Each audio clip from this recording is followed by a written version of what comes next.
Former Wharton County Republican Chair Debra Medina is the dark horse in the state GOP primary for governor. She is taking on incumbent Governor Rick Perry and United States Senator Kay Bailey Hutchison. Though a long shot, Medina has the capacity to change the dynamics of the race. I spoke to Medina about her campaign. Well, tell me, first off, what made you decide to run for governor? I got some phone calls, really. It wasn't anything that I had seen on my own horizon. I have been working hard to see in the public square implementation of policy consistent with what I think Republicans have fought for: very limited government, less spending, allow competition in the marketplace, and as little government interference in that as possible. When I got those phone calls, I agreed with the individuals. I didn't see either Kay or Rick, which were the two names being talked about as the candidates for us, being individuals that would advance those ideas. I don't see either one of them as really consistently standing for us against government interference in our lives, whether it's in healthcare, education, our businesses. So then the question is, well, okay, you don't stop you for just saying. Have you got some specific examples of why you don't think they? Well, I think that the easiest one to point to for Kay, all of America recognized that the bailout last October was not the proper role of government. Clearly not the proper role of government. Should have been an easy vote for anybody in Washington, D.C. to cast, and instead she votes. You're talking about the TARP bill. Mm-hmm. She votes for that bailout. That's simple. I think for most Americans, that's really easy. Government doesn't pick up the tab for failed businesses on somebody else's dollar, and that's mine and your dollar. For the governor, I think we've seen a big push 2 sessions ago to reform education in Texas, and we really just kind of shuffled the funding around on the board. We're going to face a huge funding crisis in the next session because of the promises that have been made on the property tax buy down. We didn't cut any spending, right? We just put in place a business margins tax. That's an income tax. Call it what you want, it's an income tax. We've doubled health care spending, we've doubled education spending, and we've nearly tripled the debt in Texas. None of that's limited government, none of it's conservative, none of it's sound fiscal management. TxDOT, gosh, transportation has been such a hot topic. People really concerned about the overreach that they were seeing there, and yet when you look at the spending, we're spending 1% less today than we were 8 years ago on transportation. That's not leadership. Kay's vote on the TARP, she makes the argument that the President and the Secretary of the Treasury were saying that if they didn't cast that vote, that the economy would go into a total collapse, and that she had to follow the advice of people who you would think knew what they were talking about. I think that's one of the rationalizations that we see not just on that vote, but on lots of things that are unconstitutional. This country was founded on a set of principles, and it is a republic. Republics survive and remain healthy when they follow the rule of law and when they understand the proper scope and role of government. That kind of vote nationalizes the means of production. It creates a socialist engine at best and a fascist one at worst, I guess. People that understand history and freedom would get that and wouldn't rationalize it away. I'm talking in the campaign a lot about private property ownership and gun ownership being the essential to freedom.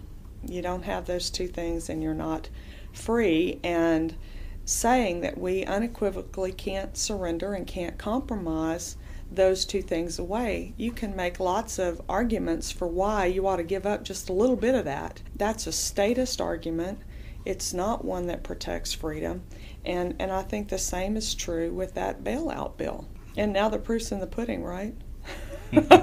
How long? But all of America saw that. We all saw it. It's this notion that you get into power and all of a sudden you're smarter than everybody else.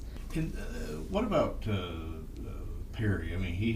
He campaigned for re-election in 2006 as cracking down on the border, then has turned around and said no fences.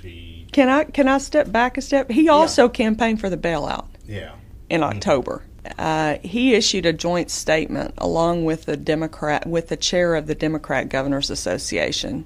Perry, as chair of the Republican Governors Association, issued a joint statement to Congress encouraging them to pass the bailout. Now, he's hitting Kay for passing the bailout, but he was right behind that bailout in October as well, so he doesn't get a pass on that. I opposed it. Not only did I opposed it and I said we need to quit doing business with those companies that are taking those funds. We need to put our dollars and our our clout as individual citizens where it will make those companies feel the pressure of their clients and their customers. Yeah, of course, right now so many banks have gotten the bailout money. You just about have to go to a credit union to you avoid almost them. do. Mm-hmm.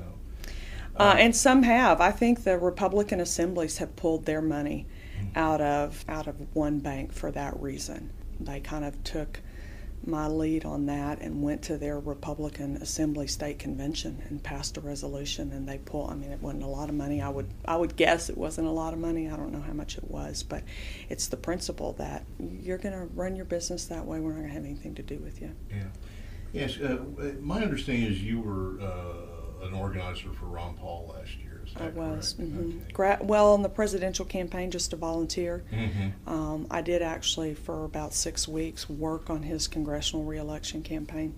Part of the reason I asked that is when the state Republican Party had the straw poll up in Fort Worth, Mm-hmm.